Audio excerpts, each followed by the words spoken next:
गीता की सौगंध क्यों दी जाती है?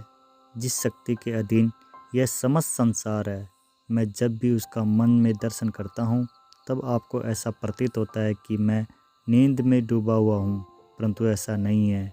भगवान ने इतनी रहस्यमय तरीके से बात कही कि लक्ष्मी जी को कुछ बातें समझ में आई, कुछ नहीं आई।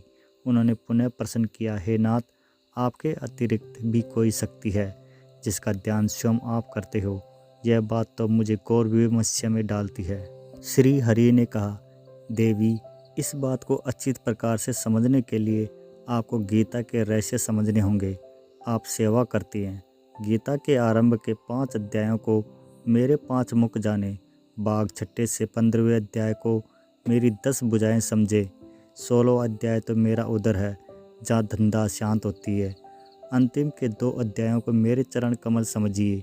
भगवान ने गीता के अध्यायों की इस प्रकार व्याख्या कर लक्ष्मी जी की उलझन घटने की बजाय और बढ़ने लगी।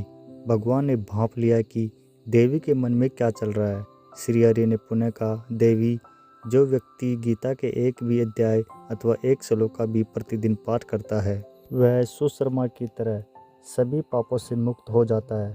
अब तो देवी लक्ष्मी और उलझ गई।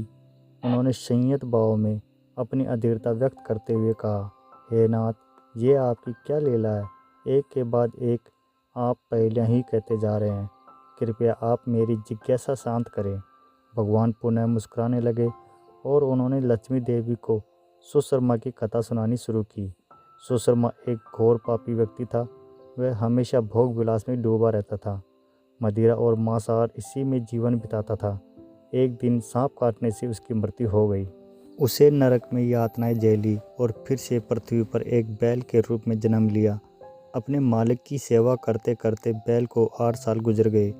उसे भोजन कम मिलता था, लेकिन परिश्रम ज़रूरत से ज़्यादा करनी पड़ती। एक दिन बैल मूर्छित होकर बाजार में गिर पड़ा। बहुत से लोग जमा हो गए। वहाँ उपस्थित लोगों में से कुछ ने बैल का अगला जीवन सुधारने के लिए अपने अपने हिस्से का कुछ पुण्यदान करना शुरू किया। उस भीड़ में एक वेश्या भी खड़ी थी। उसे अपने पुण्य का पता नहीं था, फिर भी उसने कहा, उसके जीवन में जो भी पुण्य रहा हो उसका अंश बैल को मिल जाए। बैल मरकर यमलोक पहुंचा। हिसाब किताब हुआ और वेश्या के दिए पुण्यदान के कारण वह नरक लोक से मुक्त हो गया। उसे मानव रूप में जन्म मिला। उसने ईश्वर से कहा कि मानव रूप में पृथ्वी पर भेजने से पहले उसे वह क्षमता दे कि उसे पुनर्जन्म की बातें याद रहेंगी। ईश्वर ने वह योग्यता दे दी। पृथ्वी पर आकर उसे उस वेश्या को तलाशा जिसके पुण्य से उसे मुक्ति मिली थी। उसने वेश्या से पूछा कि उसने कौन सा पुण्य दान किया था। वेश्या ने एक तोते की ओर इशारा करके कहा, वह तोता प्रतिदिन कुछ पढ़ता है। उसे सुनकर मेरा मन पवित्र हो गया। वही पुण्य मैंने दान कर दिया। सुशर्मा ने तोते से उसके ज्ञान का रहस्य पूछा। तब तोते ने अपने पुनर्जन्म की कथा सुनाई। पुनर्जन्म में मैं विद्वान होने के बावजूद अभिमानी था और सभी विद्वानों के प्रति ईर्ष्या रखता था। उनका अपमान और अहित करता था। मरने के बाद मैं अनेक लोकों में भटकता रहा। फिर मुझे तोते के रूप में जन्म मिला, लेकिन पुराने पाप के कारण बचपन में ही मेरे माता पिता की मृत्यु हो गई। मैं रास्ते में कहीं अचेत पड़ा था तो कुछ मुनि मुझे उठाकर लाए। एक पिंजरे में वहाँ रख दिया जहाँ विद्यार्थियों को शिक्षा दी जाती थी। मैंने वहाँ गीता का पूरा ज्ञान सीखा। सुनते सुनते गीता का प्रथम अध्याय मुझे कंठस्थ हो गया।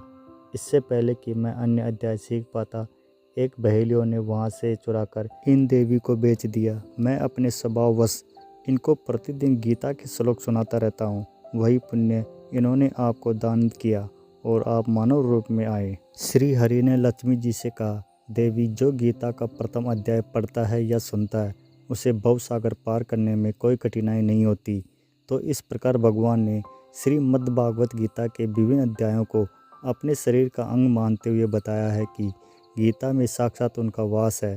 गीता को स्पर्श करने का अर्थ है आप श्री नारायण के अंगों का स्पर्श कर रहे हैं।